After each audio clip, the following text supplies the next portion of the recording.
Go put your number in. Come on.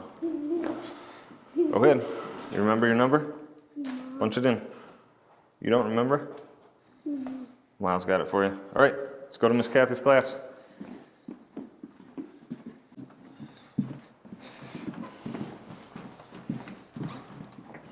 Here we go.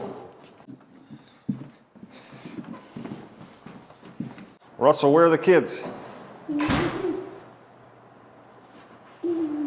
Where are they? They're at home. At home. Where's Miss Kathy and Miss Lisa? They're at home. At home.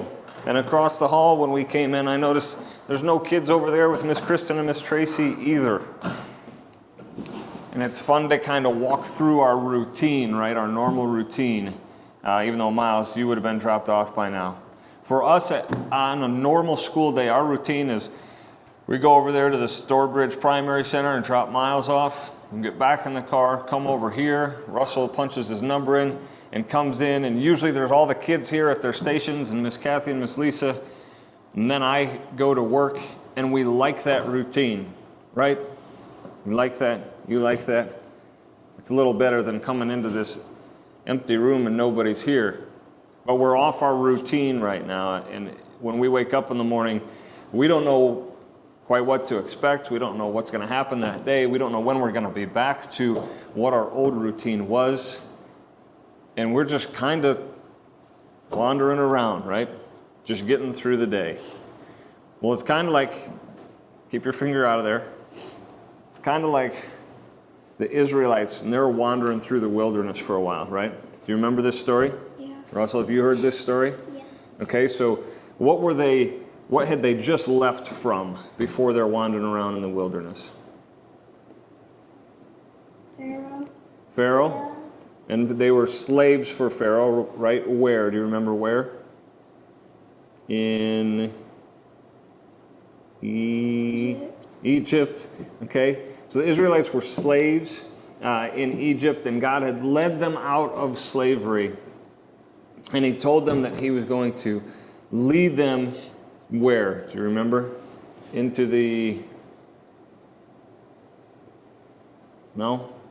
We got to start getting back into these stories. He was going to lead them into the promised land, right? A land flowing with milk and honey, it said. Okay? But on their way, once they got out of Egypt and they were on their way, what happened? What did they do? They complained. They complained about what?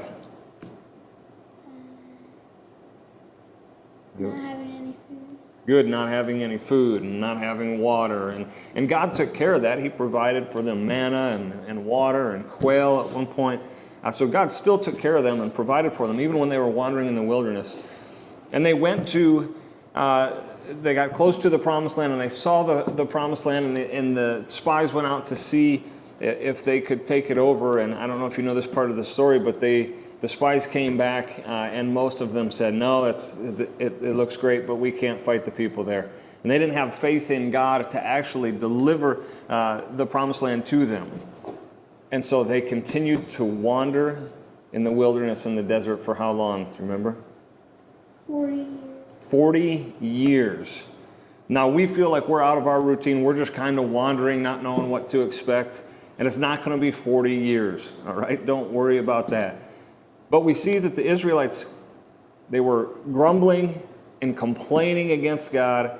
They didn't have faith that he could lead them into the promised land like he said. Instead, they were scared, they were afraid, and so they continued to wander.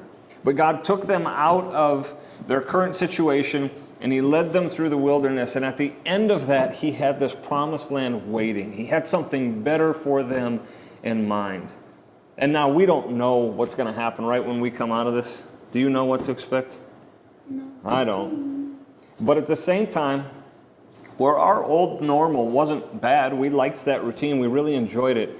We do look forward to, you know what, maybe God has done something in this time where we feel like we're just kind of wandering. As we've connected with him, as we've depended on him to get us through this, maybe there's something better. And as we go from our old normal to through this time of uncertainty and just kind of wandering and getting through, getting by, maybe there's something better waiting at the end of it.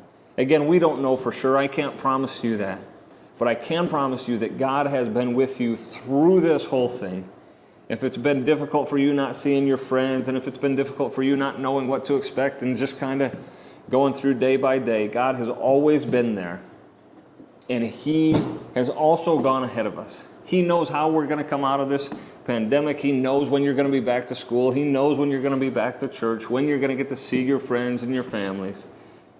And we hope that as we get reconnected with God, maybe there was something missing from our old normal that we can take with us into this new normal. Or maybe we had something in our old normal that we need to leave there and not bring with us into whatever this new normal, this new routine is, right? So if you have been complaining and grumbling and having a difficult time with this, we understand that. We've been frustrated too at times. But God has been with you through it all. He will continue to be with you no matter what happens when we come out of this. And we just pray that it is an even better routine, an even better normal than anything that we've experienced before. We hope you guys have a great Friday and a great weekend. And as always, we just can't wait. Whenever it is, we can't wait to see you guys again. Thanks for tuning in.